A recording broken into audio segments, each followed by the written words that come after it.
Welcome to the Cincinnati Public Schools Board Committee of Budget, Finance, and Growth. We are pleased to be here for the first meeting of this new committee with our new membership, contingents, if you will. And we will do what Mr. Morawski does over in the Policy Committee, which is have introductions. Yes. So we'll start. I'm Eve Fulton, and happy and proud to be the chair of this committee. To my right. I'm Brandon Craig, new board member. Happy to be on the committee. Welcome, welcome. And to my left. Mike Morawski, board member. Jennifer Wagner, treasurer. Deanna Amat, interim superintendent.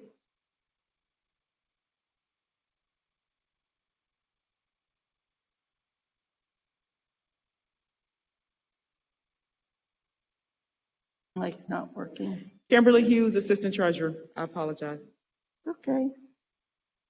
Thank you all for being here, and we have a large agenda and lots to do, and we'll get started right away. Sorry for the late start, but we'll blame Mr. Morawski, who's the chair. Anyone watching knows that's not true. So at any rate, we have a couple quick things to do, and hopefully I'm sitting in the right seat. We'll see. It's rather presumptuous. I'm here because I was the chair last year. But the first item on the agenda is the selection of the committee chair. And the chair will take nominations. I'm honored to nominate Miss Eve Bolton, continue as the chair of Finance Committee. Thank you, sir. Is there a second? Second. Voice vote? Yes. All in favor? Thank you. Yes. Aye. I appreciate it, and I so appreciate board members who are willing to be on this very, very important committee, and we have the significance of the committee is pointed out that we have our superintendent and we have our treasurer on this committee, and we are pleased to have them be our liaison and our guiding forces throughout all of this important stuff. I've had a suggestion being made as a result of the policy committee that we try to have our meeting dates be the third Friday of each month, starting more likely at 10:45 instead of 10:30. Mm-hmm.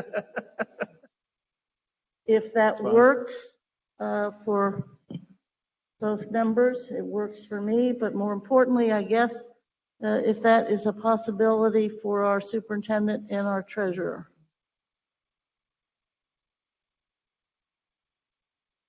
Yes, Yes, it is.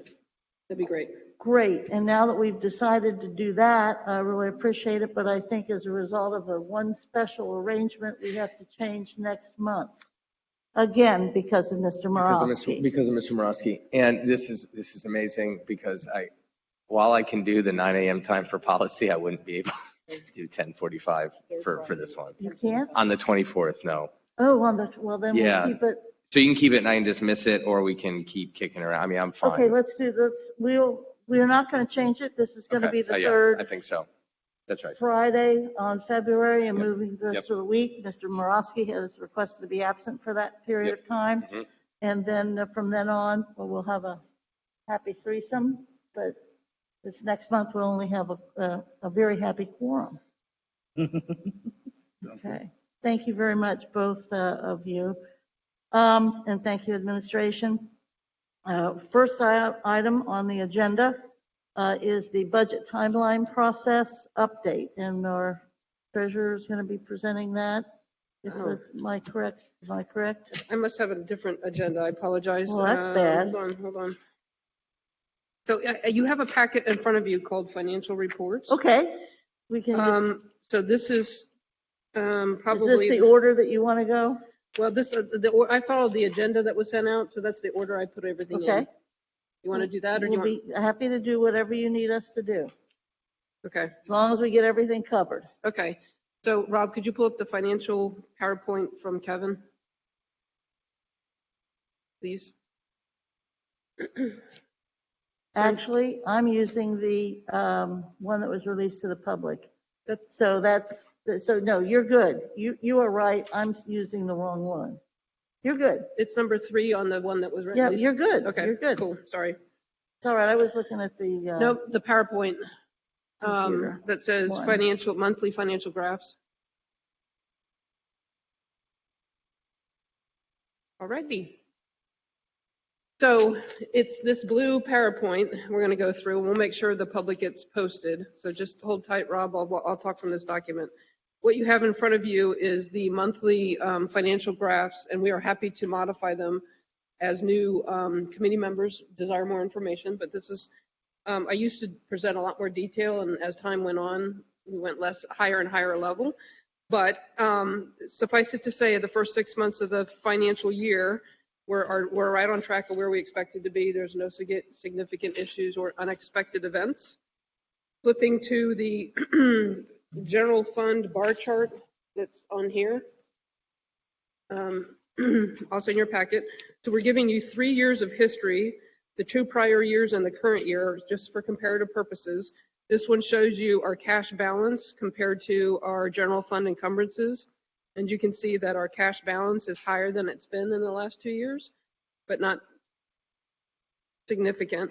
And then last year, just more of a timing issue.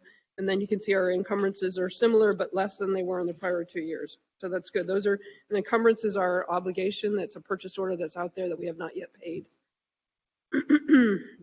Slipping to the next page, shows you the same 3-year comparison on the revenue side. And so you can see it looks like from year to date over the last 3 years, we've had a drop in the current year. That's that fiscal year 22, July through December bar.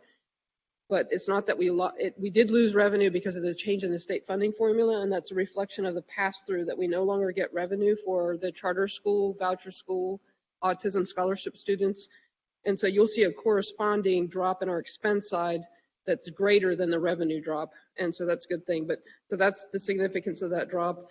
But we're targeting right on track where our expected revenues are. Yes, Could you, as you just referenced that big drop, could you again explain it for the public? Yeah, so the state budget has a biennium budget. It was released on July 1 of this year, and that's a little bit less than 50% of our general fund revenues.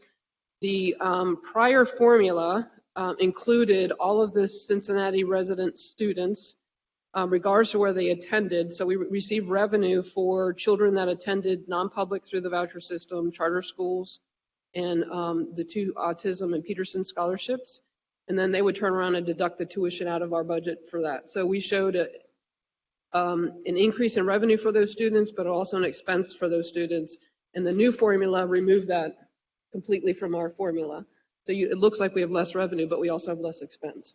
Does that make sense? Thank you. Okay, you're welcome. So the next slide is just kind of a breakdown of the revenue, the big revenue parts. The blue charts, the blue boxes are state revenue, property taxes. You can see we're trending a little bit up, and that's because of the triennial update. The green box actually shows the reflection of the state revenue drop because of the tuition. And then the other major bar charts are right on target. Flipping to the next page is the expenditure side of the house. So you can once again see that drop in the current year. That's a reflection on the tuition drop. We paid over $80 million a year in tuition that was passed through. So that shows with the reduction in expenses. We've also had a reduction in salary because of unfilled positions. And so that we are tracking that against our budget, but we are tracking right exactly where we're expected to be and a little bit less. The next slide is a pie chart of showing it's not good enough just to show budget to actual, because we have dollars that are committed to personnel, salaries that are committed and can't be repurposed and spent, and encumbrances that are also committed. So you can see we've spent $264 million of our budget. We have $60 million in encumbrances. We have another $112 million that are committed to salaries for the rest of the year. And then transfers, that would be our transfer into the Schoolwide Pool or our debt transfers. And then we have about $50 million that's budgeted but not committed to anything. So there's no purchase order out there, and there's no salary attended to that. So the next couple slides refer to the same information, but for the school-wide pool, and for newer people to the finances. A school-wide pool is a fund that allows us to commingle our state and federal funds for the ease of use and efficiency of spend at the school level. So they only have to manage one fund instead of general fund in one budget, Title I in another budget, and other funds. And this allows us to pool all those funds together so the schools can just use it to meet the needs of the students. We tend to spend money a little bit more efficiently, but it's a lot more complex to understand. And it's kind of muddied our waters in terms of our equity. So we are next year not going to do the school-wide pool and manage the monies a little bit differently. But having said that, school-wide pool budget or spend is actually up year to date. Some of it's timing, but the other part of it is because of the collective bargaining salary increases over prior years, but we're tracking right on target where we should be for the budget. Would it be possible, since I've waited a long time to hear at least two of those sentences that you just said? I know. I want to hear them again. I think you said next year, because of equity and our efforts to do equitable distribution of resources, we are not doing the school-wide pool. Right, because when no, I want to hear it again. Yes, I will tell, yes, we are not doing school-wide pool. Yes, you can celebrate. And the reason is because when the monies get put into the pool, it loses its identity so that you can just use it for the needs of the students. But it makes it really hard to add on equitable resources for a student's needs when funds lose its identity. So what we've done in the budget cycle, and we'll do this when I do the first presentation on the budget, but in tier 1 budgeting, those are the base needs of all students, and the general fund will pay for that. Then as you go up to the next tier, when you start thinking about different needs of different students and their academic programs, you start laying on supplemental funds, Title I, Title II, IDV, and then at the third level, when it becomes very specific to a student, is when we'll start targeting the IDV and some of the other funds on it. So it's an interesting concept. I learned it from Ms. Bunty in the multi-tiered system of supports or something. I can't remember what that means, but we're redesigning our budget to fit that need, and so this confusion will go away. I want to thank the treasurer. I want to thank the superintendent and the administration. It's been more than a decade that we've had this, if I recall, a school-wide pool. And indeed, it's always been an issue of the accountability, while the treasurer's always been able to hold everything accountable based upon this very complex but more efficient way of doing things, or greater discretion, I guess is a better way. It's always been harder to communicate to the public that indeed this is what we're spending and we are meeting the goals. So this is actually quite significant. Mm-hmm. And I know it must take a great deal of effort to get there and to re-implement this more traditional and yet untraditional way of doing it. So thank you. As a matter of fact, as my recollection, Cincinnati Public was among the very first school districts that was allowed to even use school-wide pooling, in part because of their confidence in our financial house. We actually started using it before the state had changed their system, so yes. A lot of our funding got rejected because they didn't have a fund set up. But yes, well, we were the first district. My prayers have been answered. I gave it up kicking and screaming, but it's for good cause, and I am sold on the new idea. So, so the next slide is the pie chart for the school-wide pool, 598. You can see that it's there's very little discretionary funds left to spend. But like I said, we're right on target. The next couple slides share with the board and the public our collaborative efforts with the Cincinnati Preschool Promise, and this is our students that are able to benefit from that preschool levy, the levy that's targeted to expanding preschool for 3- and 4-year-olds. And so for the December month, we had 789 full-time preschoolers and 57 part-time, half-time preschoolers for a total of 846 that received some support from those preschool promise monies. to the tune of $451,000.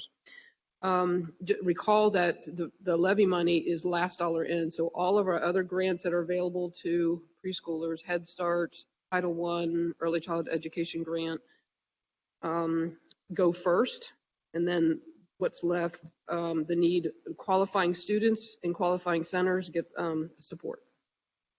So comparative to last year, we had in December had 580 students because we were in the midst of COVID and a lot of our preschoolers just stayed at home. So we are rebounding and things are looking good.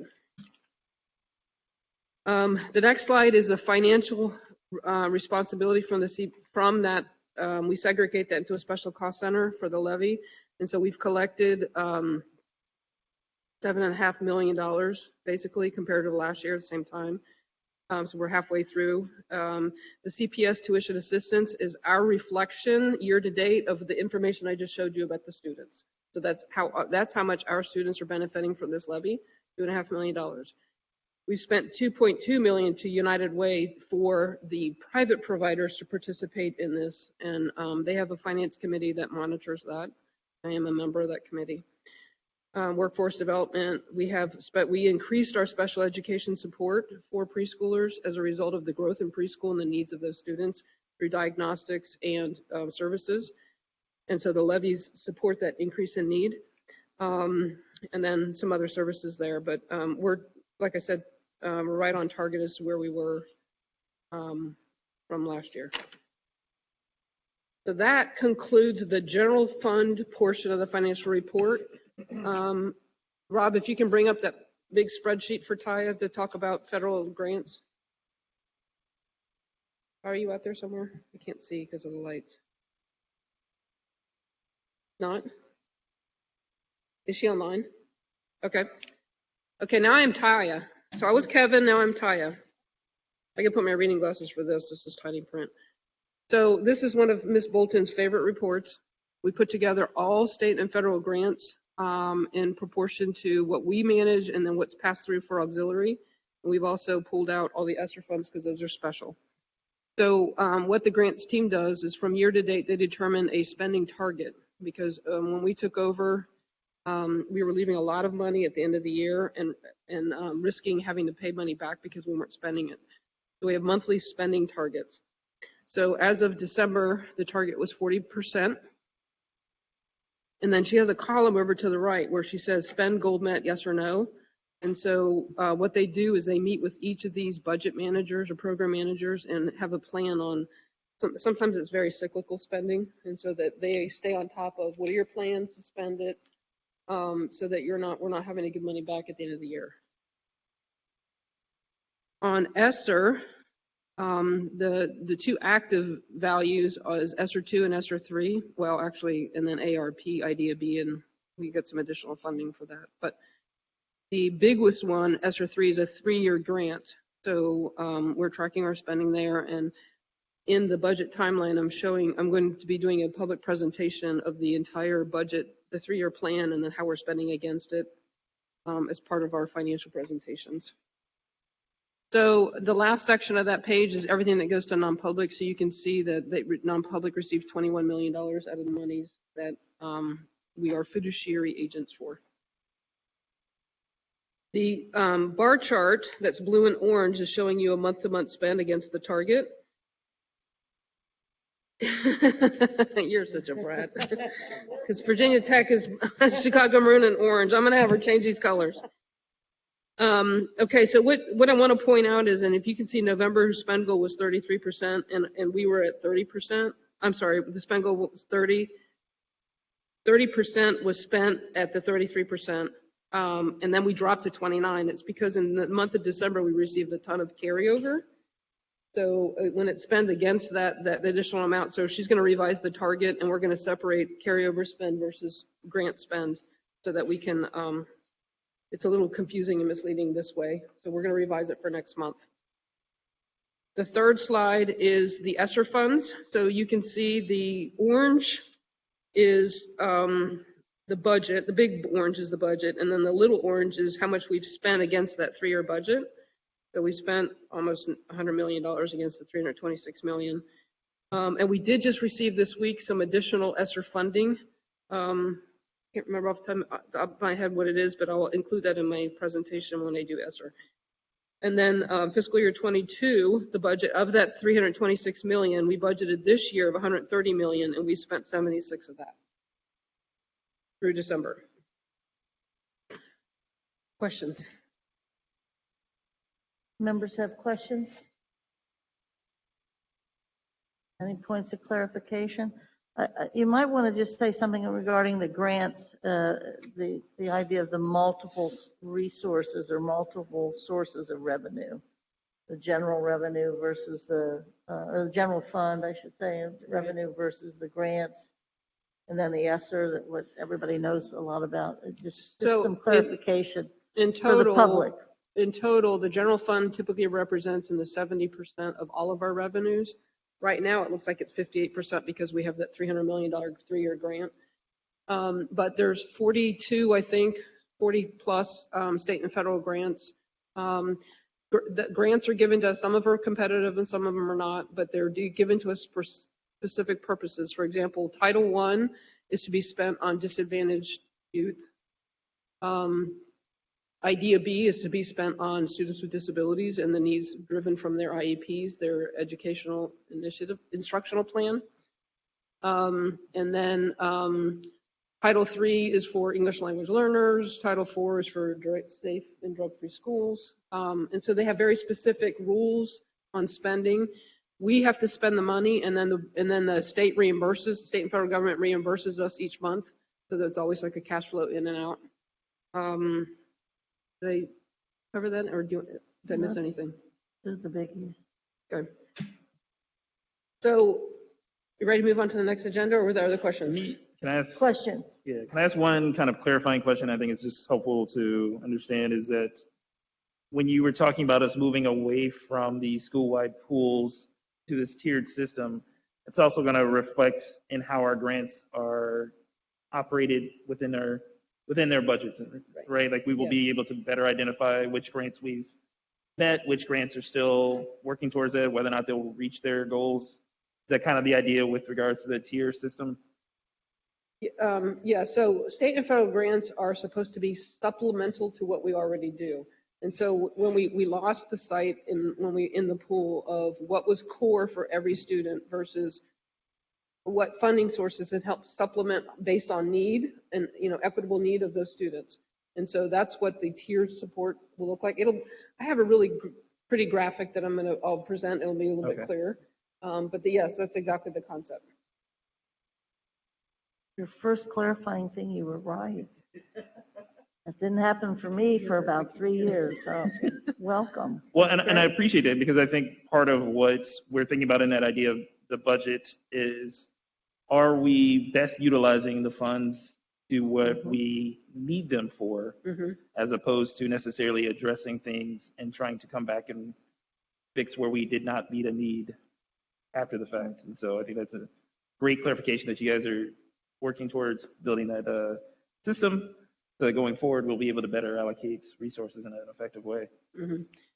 Yeah, so I believe that we're spending things in the appropriate way, and maybe not. We could always be more efficient in the way we do it. It's just harder to see it and report it based on the pool because it's commingled. This will be easier to communicate and understand.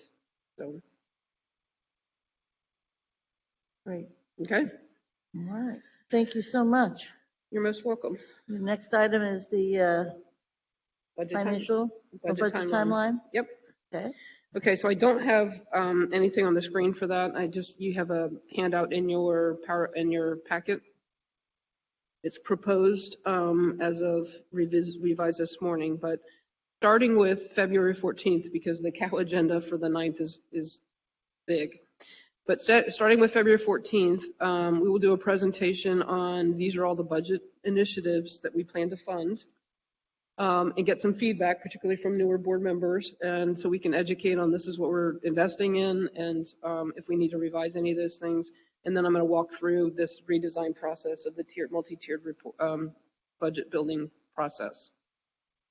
On the 28th, we'll do a budget review of just the school budgets and how all this fits together, funding the schools and how we came up with those funds or those budgets. Then on the 7th, we can do an ESSER update. As I said before, we'll go into specifics about this was our 3-year plan the board adopted. This is how we're spending against that plan, specifically on project by project basis, and then some proposed revisions as things move forward. March 16th at the COW meeting, we'll go over the central administration budgets. And then on the 21st, we'll do a holistic consolidated budget presentation for the public. Proposing to do a public town hall the week before or the week after spring break. And down at the bottom, I kind of share some thoughts on a format for the town hall to make it more, instead of me standing up there doing a presentation, more interview style that's facilitated, and then maybe have a panel of finance committee or board members, the treasurer and the superintendent, and then let the public send in questions and then we can answer them as a panel. Skipping to the 25th, just give you an update of where we are against our target. I missed the LSDMC. I apologize. On the 20th is the district-wide LSDMC meeting, so we'll do an update there as we do every year. The 25th, we'll do an update. Hopefully early in May, we'll be able to load, even though the board budget's not adopted, we need to load the non-personnel line items into the budget so people can start entering contracts that need board approval before July 1st or purchase orders that need to be created on July 1st for the next year. And then the required board adoption is by June 30. I have to file with Hamilton County Budget Commission. The board adopts the budget through the appropriations resolution. What? Suggestions? One of the things I would just really make a point of, it would be great this year if it would be possible after the last, 3 years, I believe, maybe 2, I think 3. We've had to delay the adoption 2 years. 2 years Mm-hmm. of the budget. And with any, due to COVID, due to the state budget not getting adopted in time. So it would be great to be able to hold to this.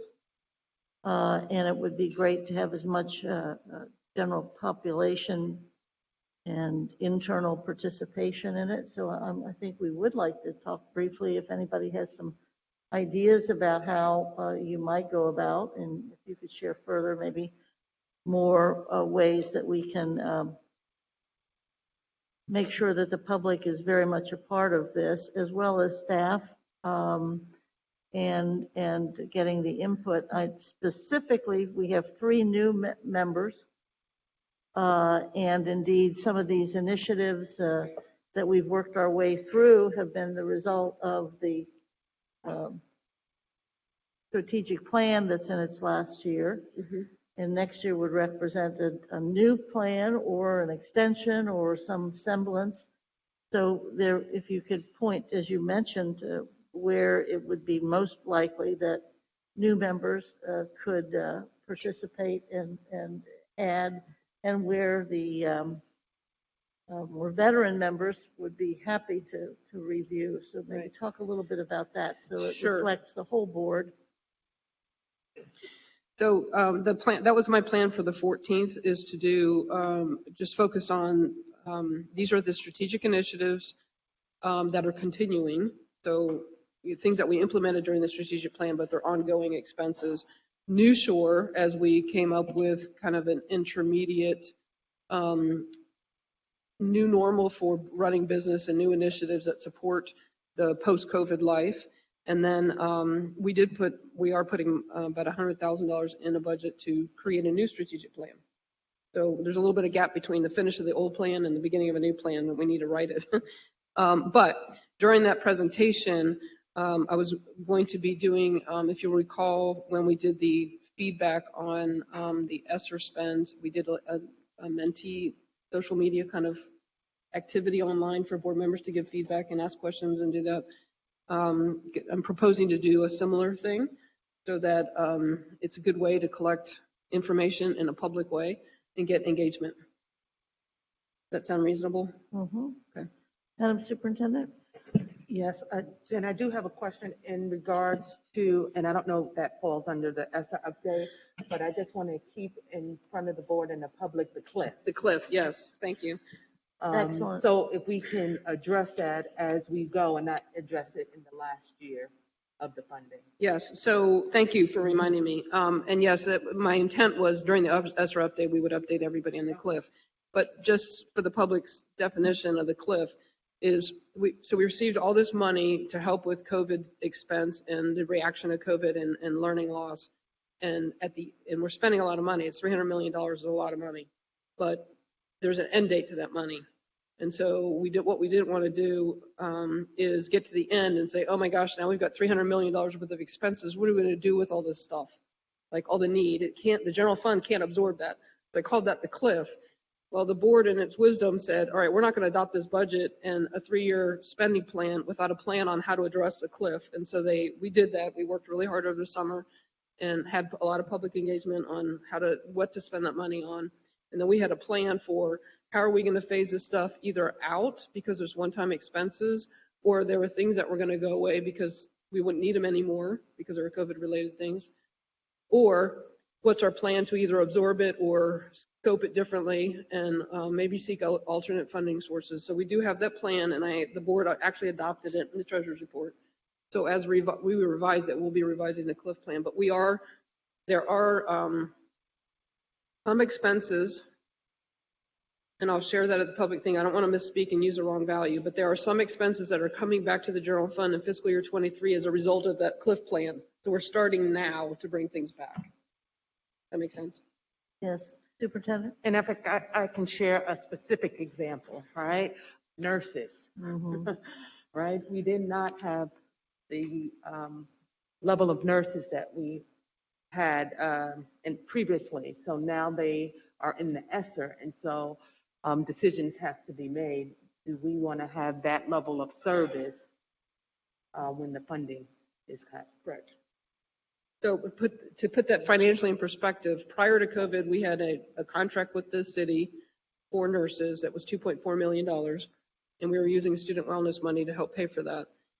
During COVID, we expanded our nursing services to a budget of a nurse in every building, and so it's now more like almost $8 million. And so we're using CARES money to supplement 2.4 to up to 8 million for the 3 years. But at the end of the 3 years, are we going to keep $8 million worth of services, and then what are we going to take out of the budget to support it?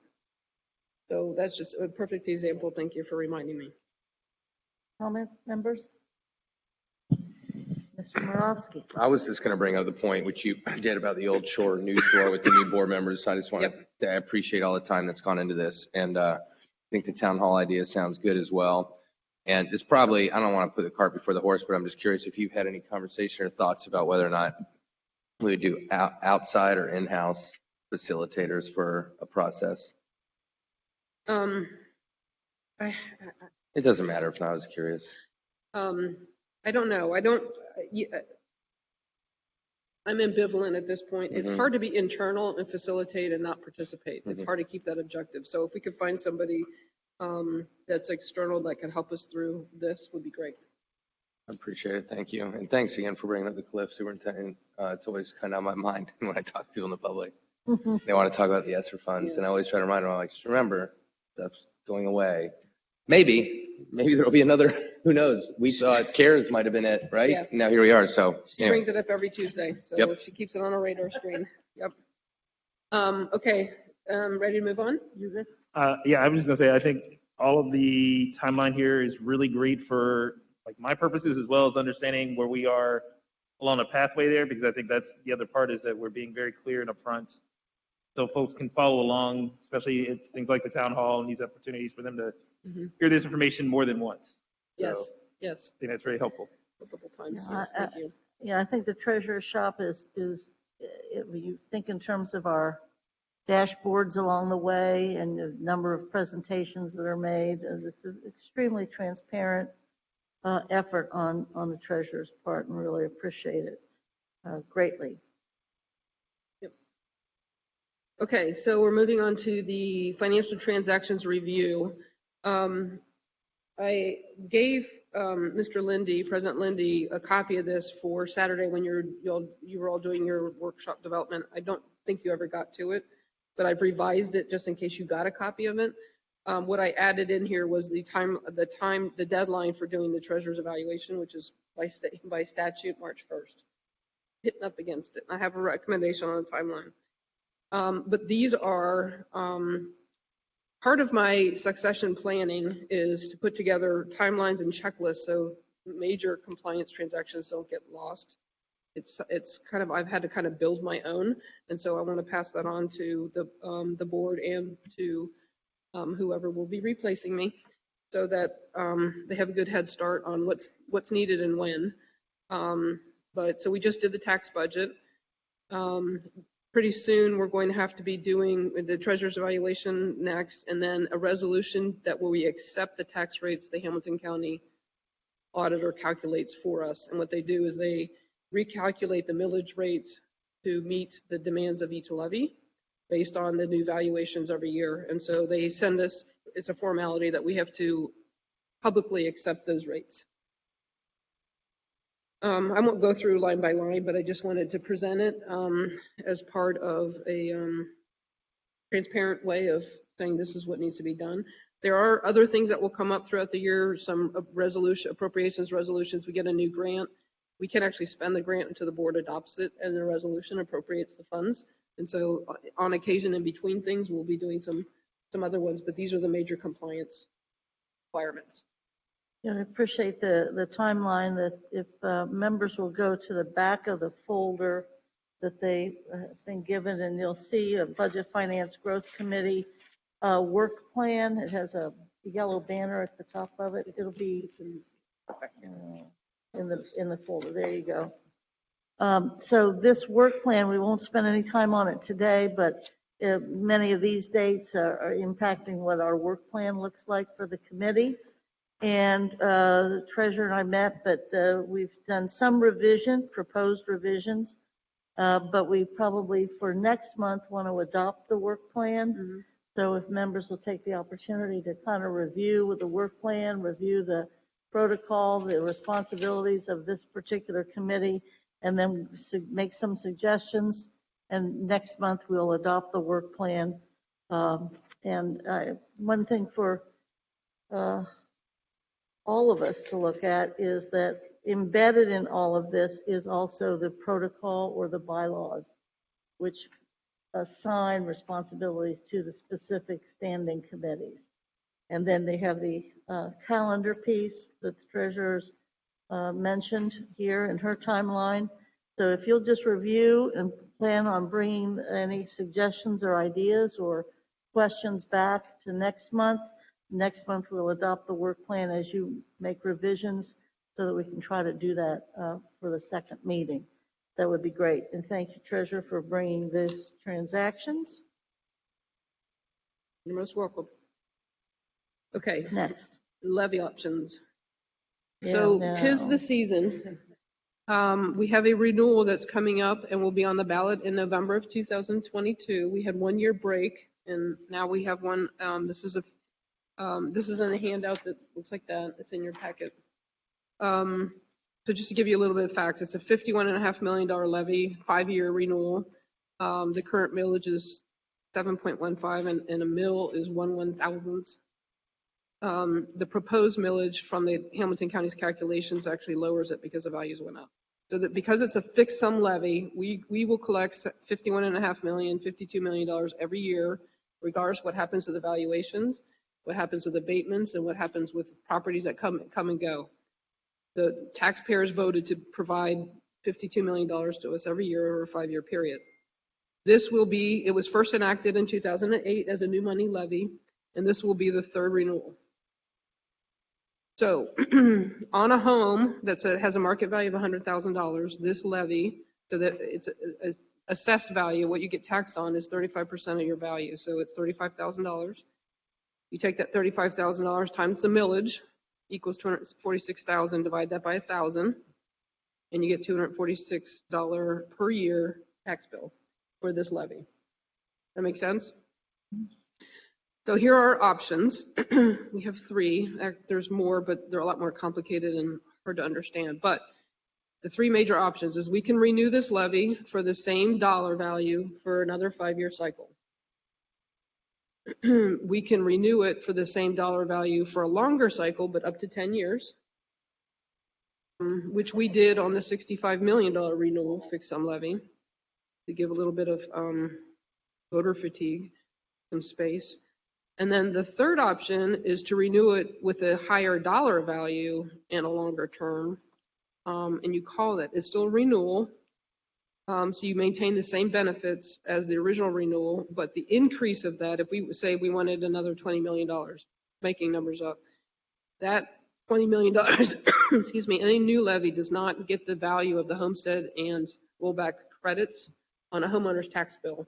So that will actually pay more because the state won't give those credits anymore. The downside to number 3 is that if you risk not passing that, so we don't renew the levy, that means the fiscal year 24 budget cycle will have to show a loss of it because it's a calendar year property tax. The fiscal year 24, we will lose $26 million of revenues, and we'll have to show a budget that's $26 million less. So that's the risk of option number 3, or any of them, if the voters don't decide not to renew the levy. And then I'm just showing you the graph that's right out of the 5-year forecast. What happens to our cash balance if we continue on the same revenue and then continue on the same expenditure stream. The little peach boxes represent that levy. So if you can see in fiscal year 24, you have a tiny little pink box. That's the half a year, calendar year of that levy. So in fiscal year 25, it's the whole levy cycle.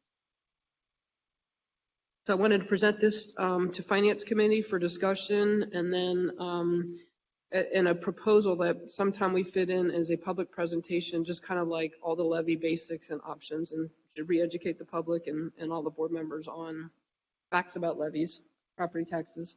And it would be within the practice that the recommendations that the treasurer might make and the superintendent might make about options for the levy would, we really do need to start having that discussion no later than March, serious discussion. Right. And the reality would be it would work within the committee's efforts because the board would be looking for at least not only the administration's recommendation, but the kind of the will and the view of the Finance Committee to take it to the full board for discussion. So if you could repeat the options that we have very succinctly, that would help frame it. Okay, so before I do that, can I just talk about the time frame and why I'm talking about this now? Sure. Because in November, all right, so by state law, we have to have a certified resolution certifying the ballot language 90 days before the election date, which means our deadline is August 10th. We have a board meeting on August 1st, so we have to hit that board meeting for that resolution. In order to get that resolution done, Hamilton County has 10 days to certify the millage and the language, and so we have to have the first resolution to him, Dusty Rhodes, before that, so it gives him that time to get that done. And that's through a resolution that's declaring the need for a levy, and the wording is very specific and prescriptive to us. And so typically we try to do that by the end of May because summer is difficult, right?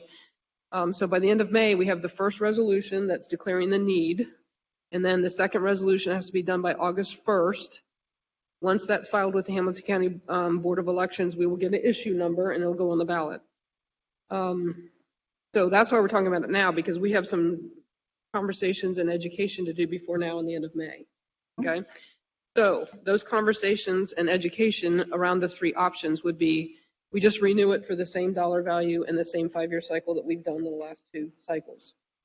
Or we can renew it for the same dollar value and just extend the year so that we're not coming back to the ballot every 5 years. Just make it longer. Yes.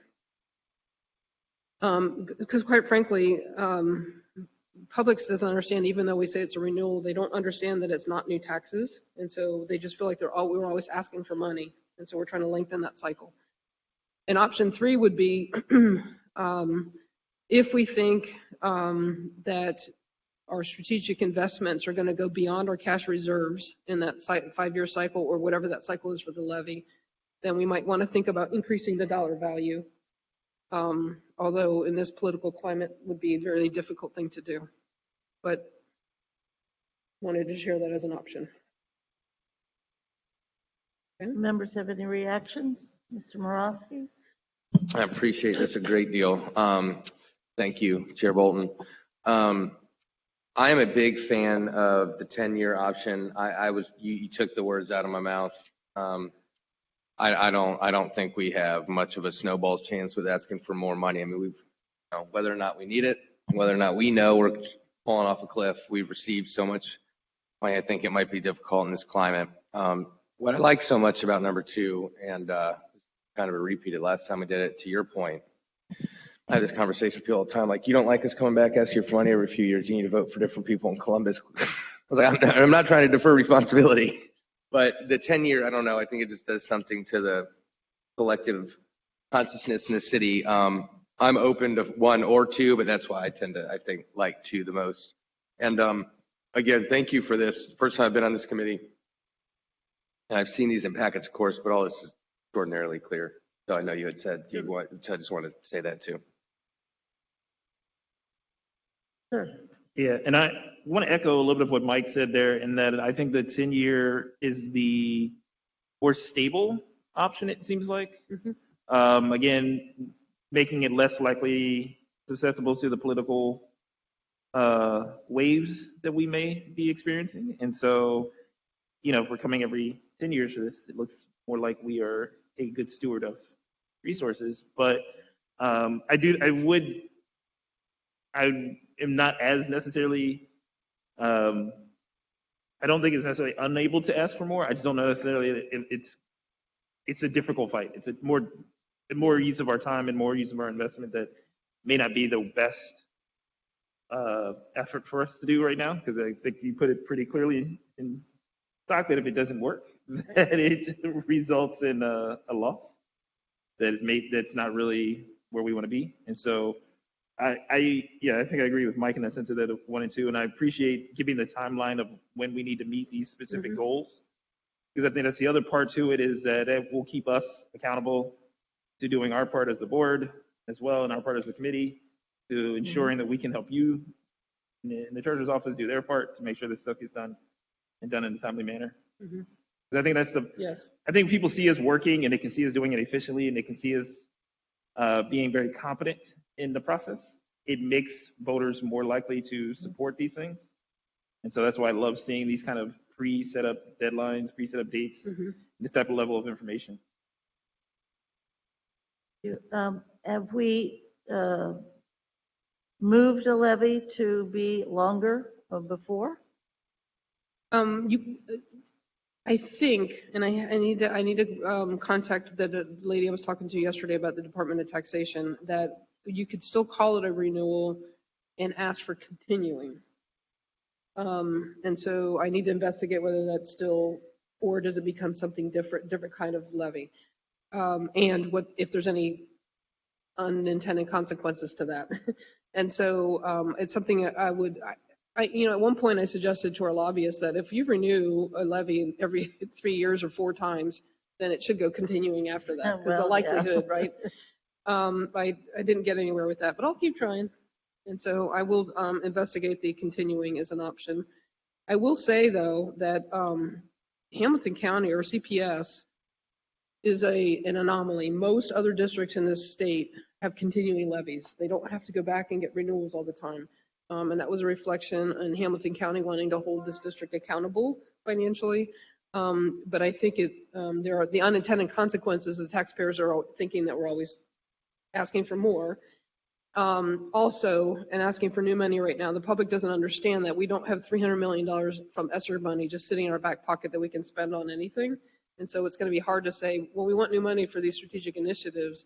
We can't really use this money over here because people don't really understand that. And so it'd be a hard sell, I think, in this season. I think that does complicate the communication for sure, because of this, flood of money that people are aware of, and unfortunately in other places they might not have been spending it on what they were supposed to be spending it on. So there's that will only increase those stories. But it's another reason why the cliff is important, so I'm glad the superintendent mentioned that. We've been very diligent about it and appreciate it. Mr. Morosky.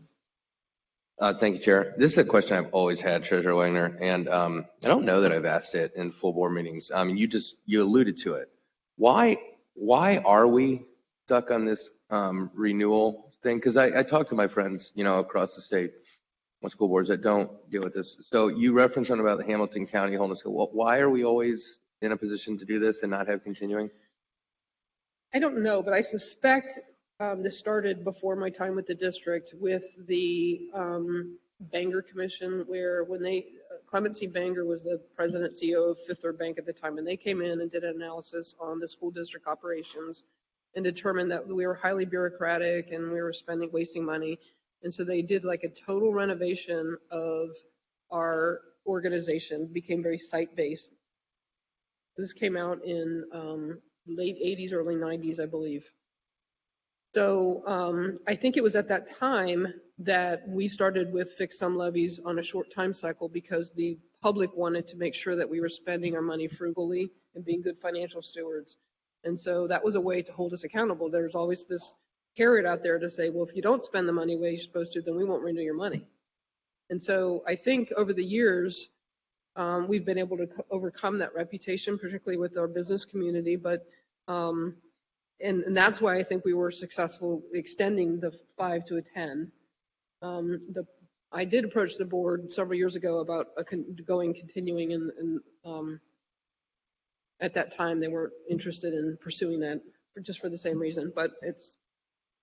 I would only add to that the whole state of Ohio, part of the Northwest Territory, votes on everything.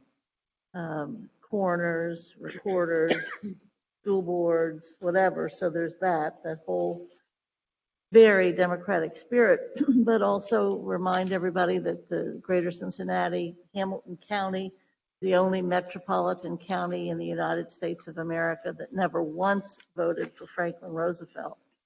And what is it, per capita savings and loans? Are the most savings and loans. This is a very conservative place. And they want to have their hands on the purse strings, and it serves us well, but it also complicates our life greatly. But it's where we are, and I think extending it to 10 years is, to your point, the stability piece, and it does make sense. And it will help us, and we will want to be able to do that if we're talking in some way, shape, or form, it would seem to me, as we look at the next strategic plan. Mm-hmm. So whatever increases our financial stability has to help the taxpayers and can be presented as such. So I think this is a great dialogue to have. Yes, sir. Question? Just real quick, I just want to say how extraordinarily helpful it is to have a member of this board be a former social studies teacher, because I did not expect the Northwest Ordinance or the Northwest Territory to be part of the answer, but you're absolutely correct. I love that. You're absolutely correct. There is this spirit of, as soon as you said it, I simultaneously laughed in my head and was like, oh yeah, I know where she's going with this. Vote on everything here. That's great. I have to get it in somewhere. I'm on the withdrawal for 14 years now. Yes, sir. I did have the one question of, if we were to do the 10 versus 5, is there a different level of messaging about that? Because I think to that point, if we are approaching to say we want to do a 10-year renewal, there needs to be something more collaborative around that idea of stabilizing or doing this. Mm-hmm. Mm-hmm. We're trying to be the good stewards of your dollars in a better way. Mm-hmm. And I have to keep coming to you, because I think that also may change that idea about what a renewal is. Because to Mike's point, there are a lot of folks who, every time the renewal comes up, they think about it as, you're coming to me again for more money, kind of feel to it. Yeah, so we'll bring in the professional messenger people in that respect. But when we did this with the $65 million renewal, so it was 2 levies ago, it passed at a very, very high rate. And so I was really pleased with that. we should say, as we've had to do to, for credit rating and all that stuff and bond issue and whatever, we have an extraordinary positive rate in passage. There was a decade that it didn't happen that way, but in the last 20-some years, it's been remarkable. I'd also suggest from the levy piece of this, you're right about the messaging. It's a different messaging. Also, I have a personal affection for this particular renewal because this is the first one we passed as a new board member. And I think it only the levy passed during the Obama year, and we had the board had to be very careful because it passed. We put it on the ballot by only a 4-3 vote. So I think that's what was happening. It was that primary year that included Clinton and Obama. And the board was divided, and there was a big, like this year, 3 new people on it, and it's the only way that it passed. So it's a good one. It's a good one. I like this one. Okay. I mean, there was a close vote, but the levy was not that close. I would just add challenge with being in COVID and our economic situation in our city across the nation. So just taking all of that Right. in consideration. Absolutely. Yeah, this is not going to be an easy lift. So we'll be very careful and very diligent, and the way we all kind of conduct ourselves throughout will impact how we go. Any other issues on this? Let's go to the 2 transportation issues before us. One is a continuance from the presentation last month or so, and the memo, if I recall, from the Transportation Department regarding high school start times, healthy start times, that there was an interest, if you want to come down, there was an interest by schools, some schools, and by a lot of parents, that our healthy start times, of which we're very proud, were too unhealthy in that they started too late. And so we had asked the administration to review that. But as much as people wanted the different starts, they also said that it would be difficult to rearrange. So, honey, if you can just catch us up on the healthy starts, why we couldn't change for this in the midst of the year, this year. Yes. And then we can talk about some of the things we've talked about regarding next year. Sure. So we have high school students who take yellow buses because they need wheelchair access, or they need harnesses, or they need monitors. So obviously those students don't take Metro. So, and then we link those buses. So those buses are not just going to the high schools, they're also going to other schools as well. So we were not able to make that change right away on the drop of a dime to move the start times for those high schools earlier, because that would impact the kids, the students with special needs who are already assigned to yellow buses. So unfortunately, we were not able to do that. However, moving forward for next year, part of our optimization study will be to have start times, healthy start times, but not starting at 9:15. We're going to be looking at the latest starting at 8:45 and if possible 8:30. But remember, in order to save, to be able to optimize costs as well, we want to link those buses as much as possible. And what I mean by that is they have to be able to go to several schools to drop off and not just one school. So we are going to be including that in the optimization study that we're going to be doing fairly shortly.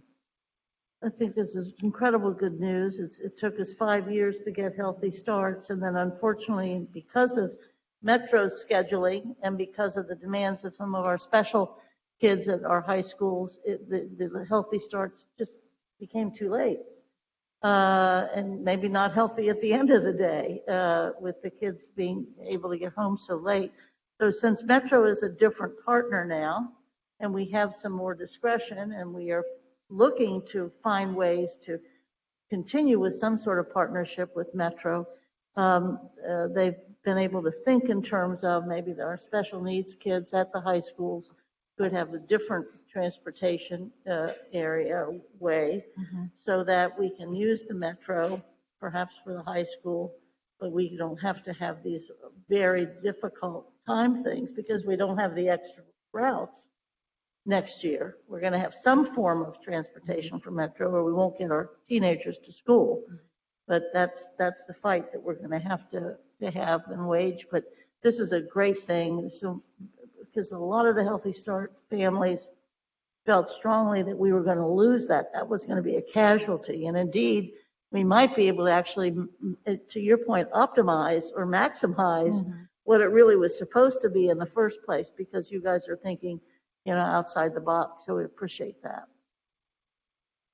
Superintendent? I would just like to take the opportunity to talk about the shift in thinking for our administration and give Ms. Solano and her team a huge shout out. It's more inclusive. So we have formed an advisory group with principals, Josh Harden, the director, the athletic director. So we're not responding to vendors. We're telling our vendors what our students need.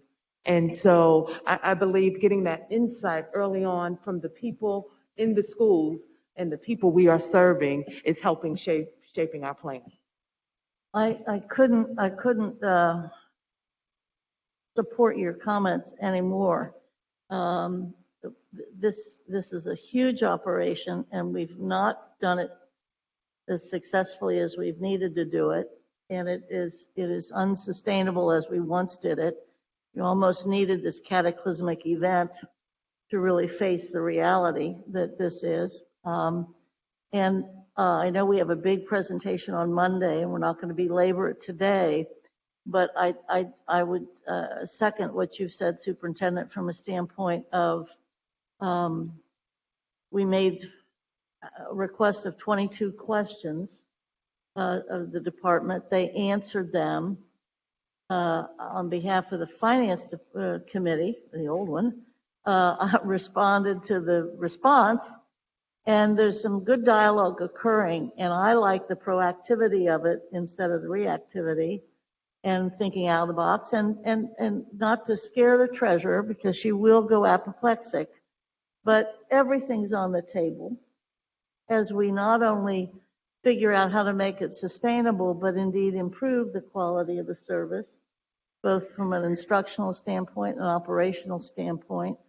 And I appreciate it. And so I would encourage the superintendent and Ms. Solano to be as aggressive as possible and creative as possible on Monday night's presentation. I know that in policy committee, because of the leadership of our chair, we are, reviewing the three, and possibly, according to Dr. Moffitt today, maybe adding a fourth transportation policy that can really set the tone for the future.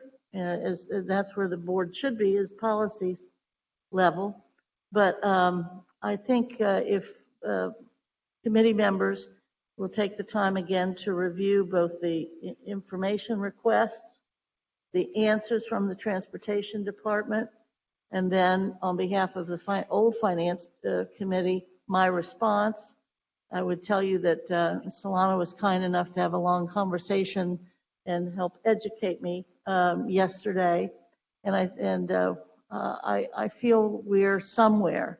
And I know Mr. Lindy has added on the informal list the recognition that we have to, in these next weeks, and I mean 2 months at the latest, probably have a plan.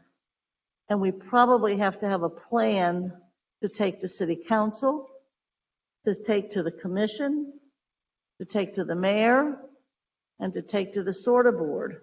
And it can be a compromise or whatever. It can be a combination.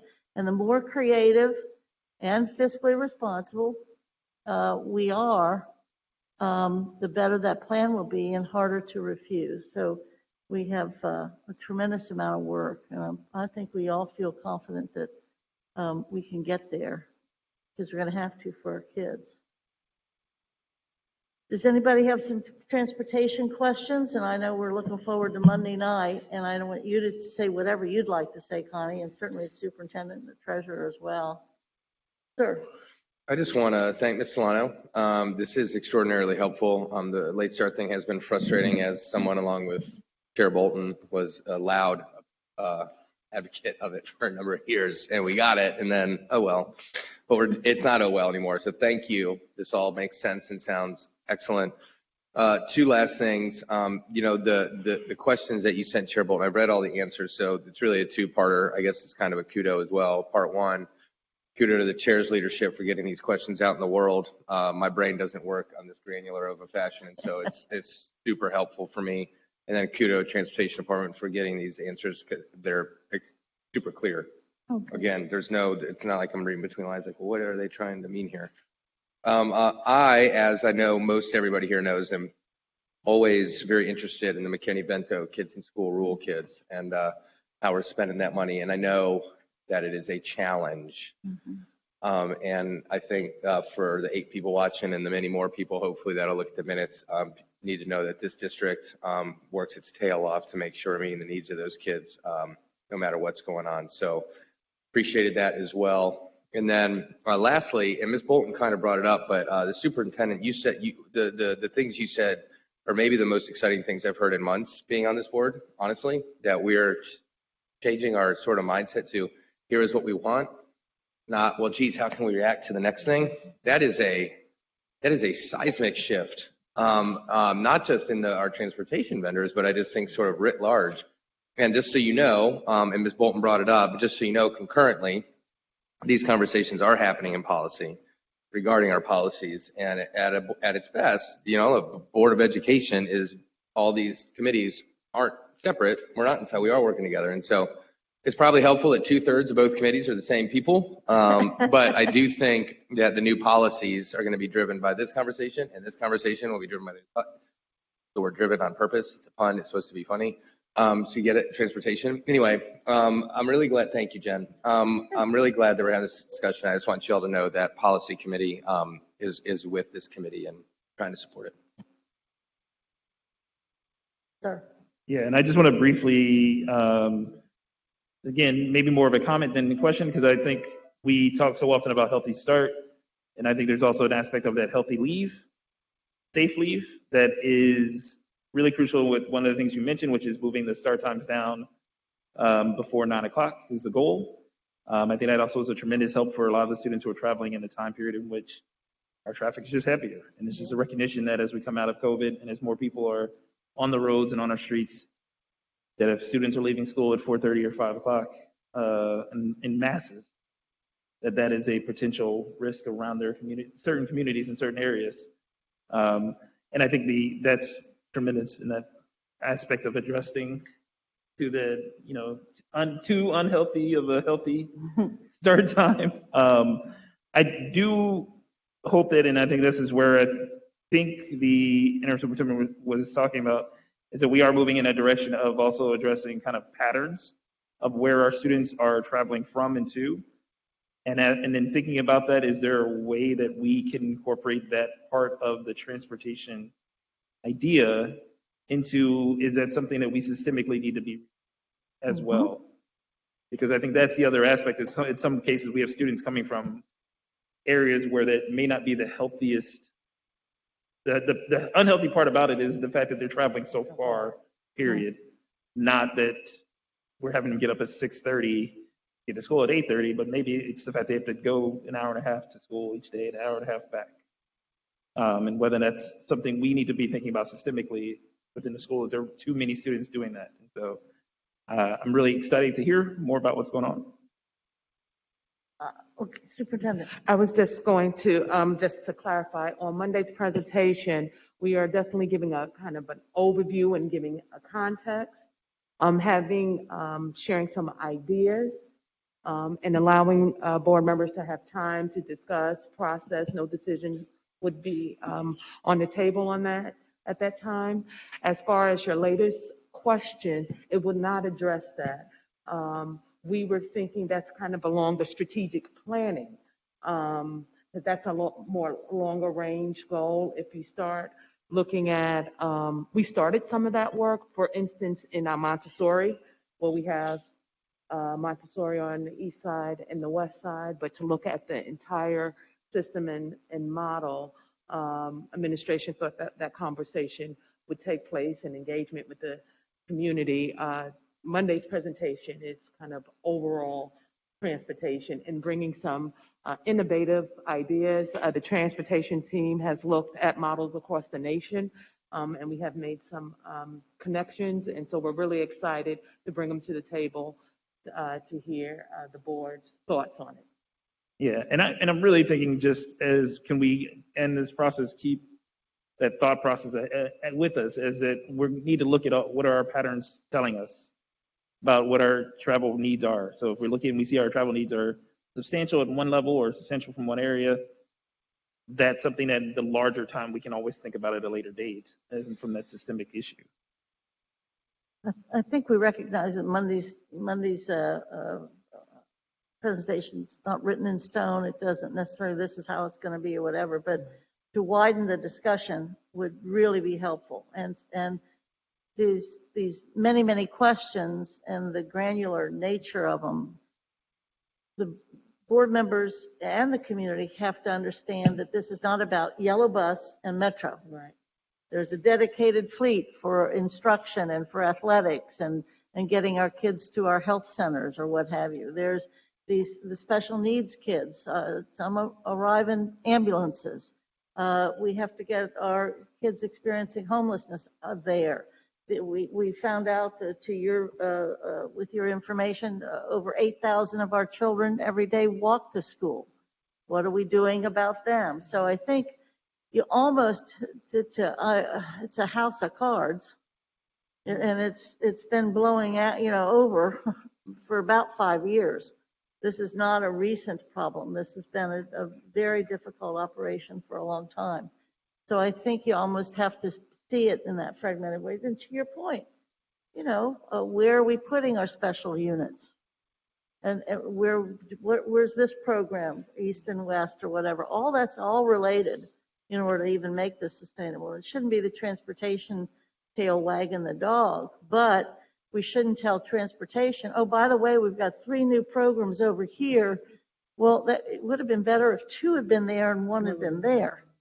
So I think that's the issue for us, that we can actually in the next 2 months have some major good dialogue and come up with a great thing with this creative thought and your engineering background and the life we've all lived recently.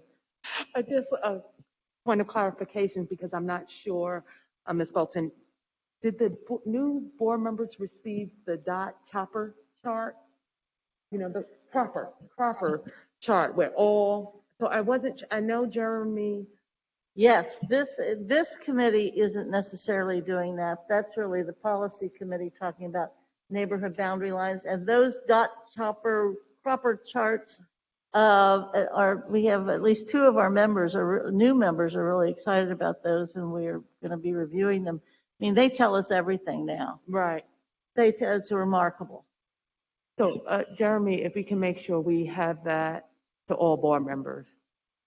Okay, thank you. Great. Anything else, Connie? Great. Thank you so much. This is very, very important. Contracts review, is that where we are now? Yes. From the last month to the old finance committee, we did what we try to do either in November or December, review the contracts that are over 200,000.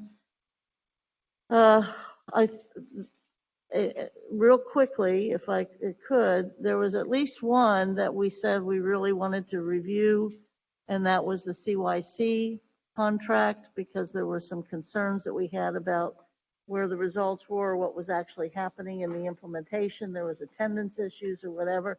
So it would be great if the chair can take the privilege to ask for kind of a review of the CYC contract in particular. And then also, as I'm sure the administration heard from the representatives, the finance committee, the old one, and I'm going to see if the new one is interested in this. We'd like to start to see the return on investment as contracts are introduced. What are we trying to accomplish? And then when the contract is at the second year to the third year, let's say, we have some sort of report that is more standardized as to when it comes up again, that we could be able to show some results. The rest of the committee want to start to see more of a return on investment on those contracts that are 200,000 or more? Mr. Morosky? I think that's a sound idea. And as far as the metrics that we'd be checking, would we come up with those, or they're embedded in the contract, I'd imagine? The metrics are probably already embedded in the contract, right? We just pull them out of there. Like our CYC contract. Treasurer? I don't know that I guess we can work towards having them written into each contract, but each administrator that's proposing to contract with somebody to do something should have a measure of success. And so we need to think through about how we would put that in the treasurer's report so the board would see it before they voted on it. That would be great. Sir? Yeah, I agree. I think having information as to both the measure of success and then having some sort of regular communication as to are we meeting those specific goals is a great way to kind of keep us informed about whether or not this is a successful contract or whether or not we need to revisit future discussions. And I always hate to be the bearer of bad news, or maybe I don't, I'm not sure. Depends if it's raining outside, I guess. But we really have to watch this money thing even more than we've done before, because there's going to be so many other things that we're going to need to be spending it on more than we used to, or it's so much less incremental and so much more initiative. And we don't even know what all those would be. But and with the levy renewal piece, with the cliff, with the, concerns that the public have, this committee begins to be even more important. And the spending is needed, I'm sure, but we're going to really have to figure out a way to not just get a hold of it, because I think we have a hold of it, but we're going to have to really be able to justify dollars in the next couple of years more than we've had to before. Sorry, I was just going to, do you mind if I make a comment? Please do. So I had a recent meeting with the president of Power School, who owns both our financial package and our student package. And he asked me, just relationship building, and he wanted to know, like, what strategic areas did I need help with? And I asked him to look into developing or adding to their modules a return on investment tracking tool, so that we can do it within the system instead of having to add on it manually. So I'm talking to him about those kinds of things. We've been having conversations and just kind of educating the internal culture on what does it mean to do return on investment. And so I think we're poised to continue to move forward.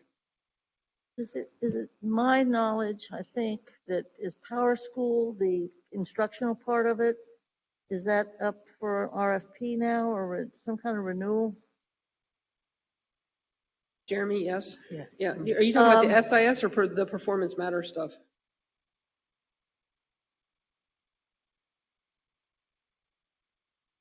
Mm-hmm. So Pearson owns all the Power School products, and they have been buying up a lot of the software that we already own. For example, Frontline, I think is one of their newer acquisitions, but they own a majority of the software that we have put in place. So it's a good thing, because that's best practice we've already adopted. And so that hopefully we'll get some efficient costing out of that RFP. I know there's stiff competition. I know there's a number of people making, whatever you call it when they're measuring it or giving you ideas or whatever. So there is concern in the instructional community that CPS is wondering about the Power School stuff. But yeah, you're right. Our financial piece is there too. a big decision.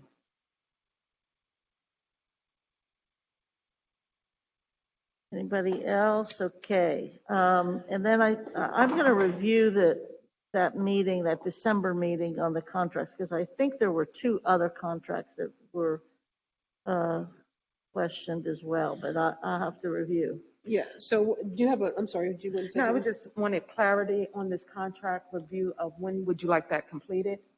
That'd be great for next month, if that's possible.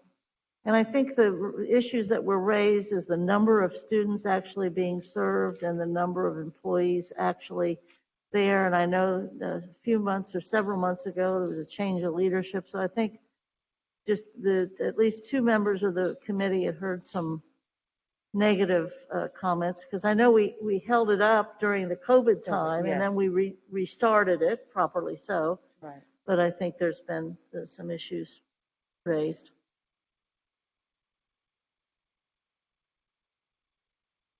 And I'll look and see if there was another one. Ms. Davis will help me do that. Okay, as we move quickly now, financial audit update. Did you have anything to report, or is this our audit dates? Actually, I was going to introduce for Lauren the list that she gave you of the audit committee, but our financial audit is complete, and Plattenberg, the auditor that is subcontract by the state auditor's office, will be presenting their audit results, the report, to the board in executive session on February 14th. But it was an unmodified opinion, which is a clean audit, and I'm told there are no management comments, which is first time in 7 years. Good news. Congratulations. So that was all, just to let you know that we scheduled them to meet with the board as a whole on February 14th. February 14th. 14th. Yeah. Oh, happy Valentine's. Wonderful. You have anything to update? Yes, thanks, Jen, for bringing up the audit committee schedule. And so based on today's conversation, I wanted to just tag along for the audit committee proposed dates for 2022. So you have a paper in front of you with some suggested dates. Ideally, we like to have audit committee take place after our finance committee. So in case there's news to share, it comes to you all first. And for Mr. Craig, the audit committee is a subset, of course, of the finance committee with the 3 of you as members, as well as 10 business community volunteers. And we meet every other month for 6 times a year. The only adjustment I might recommend now that I hear the schedule for the finance committee dates is the December meeting on your paper. I had initially suggested December 15th, which would be a day before finance, just to avoid the holiday. So we can keep that. We could do a joint meeting. I know we've discussed that in the past, or we could possibly consider maybe December 19th, as long as that's not too close to the holiday.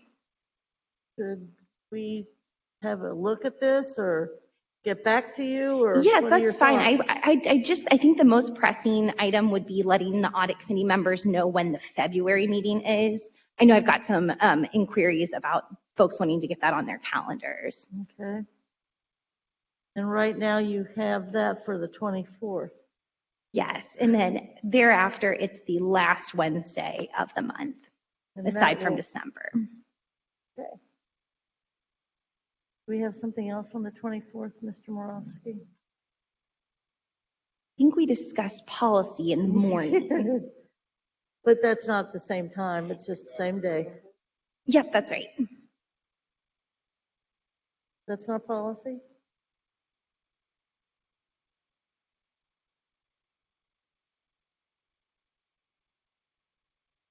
I rest my case. Yeah.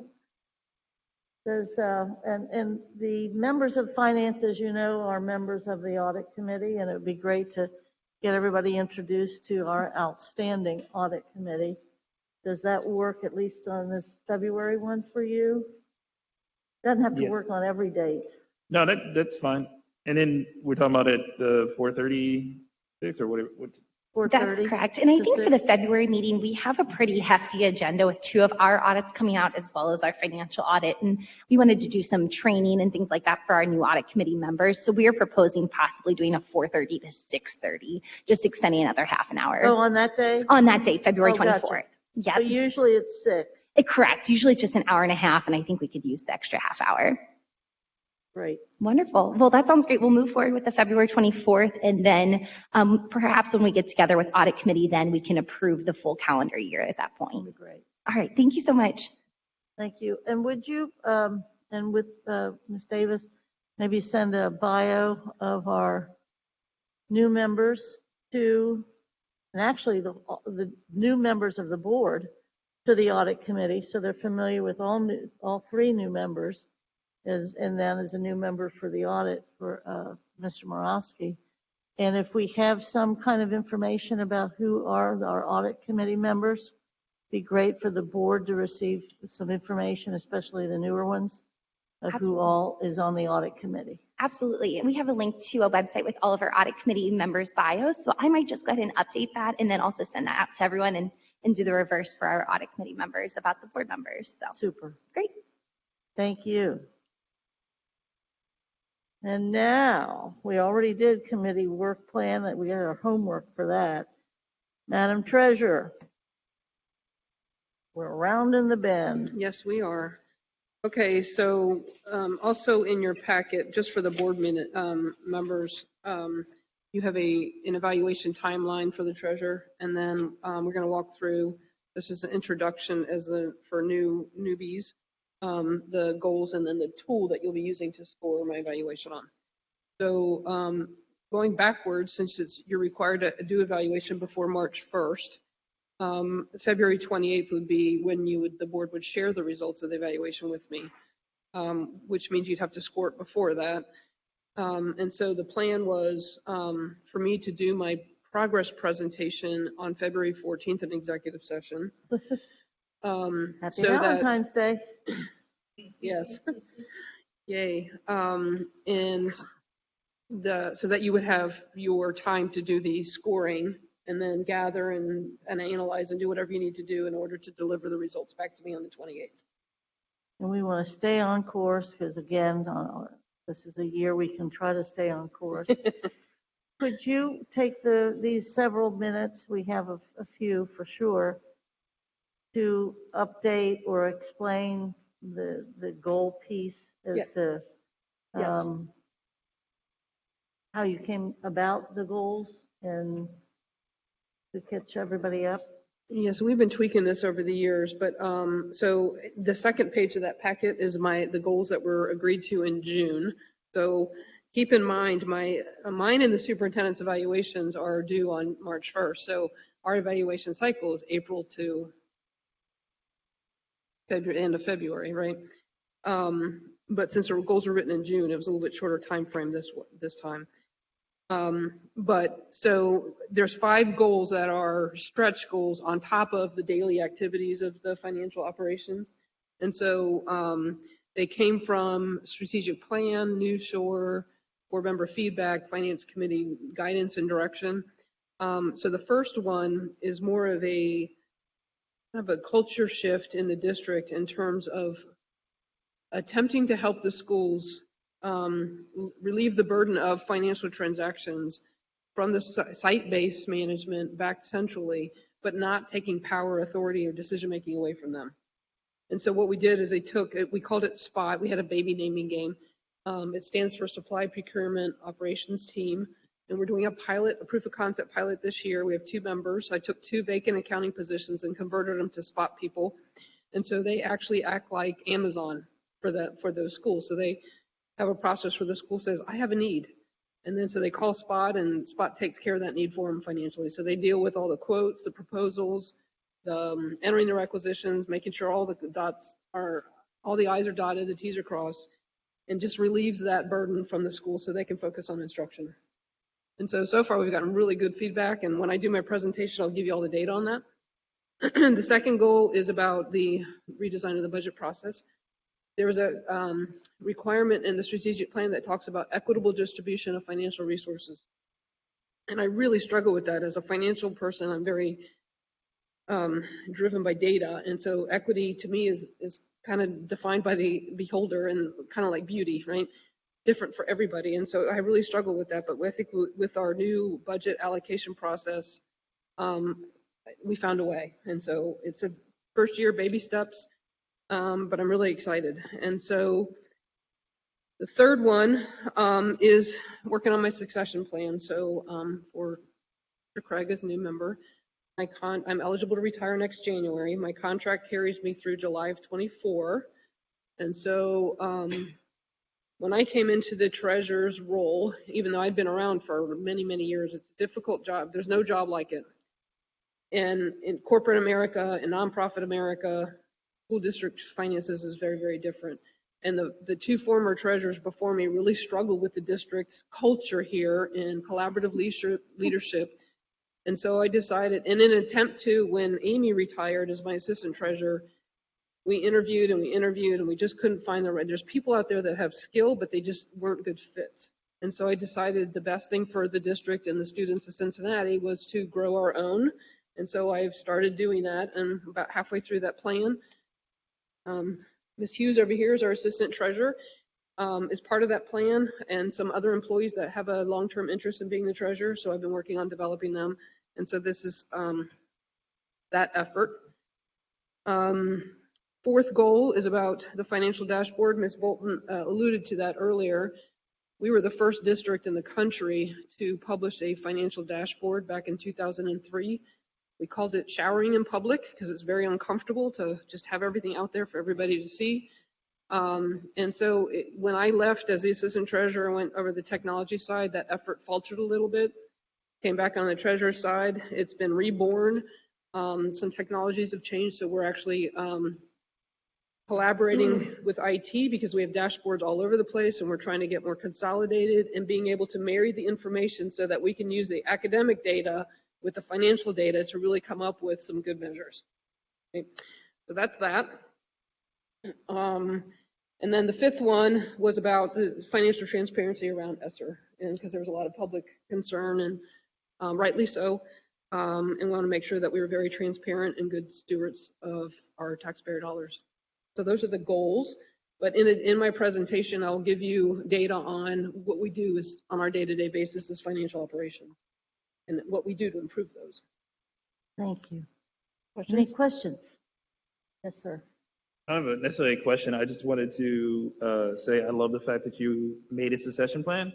I actually, in my normal day-to-day job, just did a presentation on how everybody needs to have succession plans.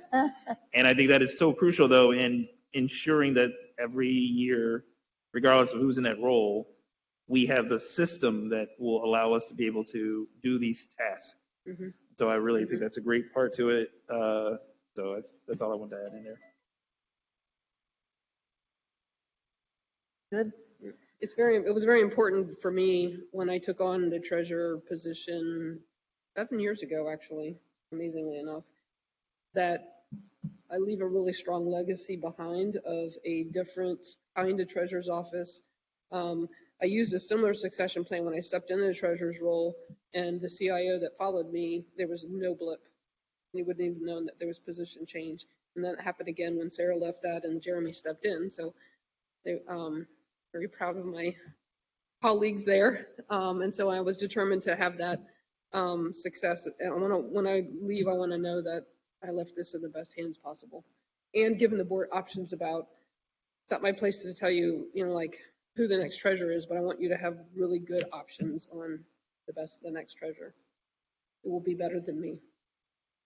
Yes. Yeah. And we appreciate that. And two, as we figure out this evaluation and do the rating and whatever, yes, it becomes more and more important to perhaps, especially the newer folks that are only recently working with you, are given some sort of foundation. Yep. So I don't know how you want to approach that. Right. But I think that would be good, because so often when the rating happens, well, I don't know her well enough, or it makes the rating less valuable to you. So right. if we can figure out a way in the next several weeks to Well, so I gave you a copy of the written tool that we've been using. Right. And what we did was we merged the tool that we had and improved upon with the new Ohio standards for treasurers. And so they're kind of merged into this document. We used it last year. And so for the 5 different categories of leadership, financial management, facilities, property, capital asset management, communication, collaboration, and professionalism, you can see the weightings on there and then all the questions. So if you have an advanced copy of it, when I'm doing my presentation, if it's not clear, what I try to do is cater my presentation to how I think I meet these needs and give examples. But if it's not clear, then you have an opportunity to ask questions for clarity before you just do the scoring. Absolutely. So. And finally, will the Finance Committee have views that are shared with the board, or will we go right from doing this to, it'll be a whole board discussion? I'm sorry, that my presentation, you mean? Yeah. The Finance Committee won't meet before that. That's The what I want you 14th will to be say. full I mean, board. I know it. So there'll be a full board presentation. Yes, And then the evaluation. correct. Yes. Thank you. And that happens in executive session. Correct. Any other comments? Anything for the good of the order? I did have Anything one thing under other business. anything else we have to get done today, or any suggestions for the following month? Yes, Treasurer. So the internal auditor, chief executive auditor. I can't remember just that. gonna I call came her up with the chief. title and I cannot remember Just it. call her chief. The title Okay. is too long. We had a conversation about, I did a training last year for all the audit committee.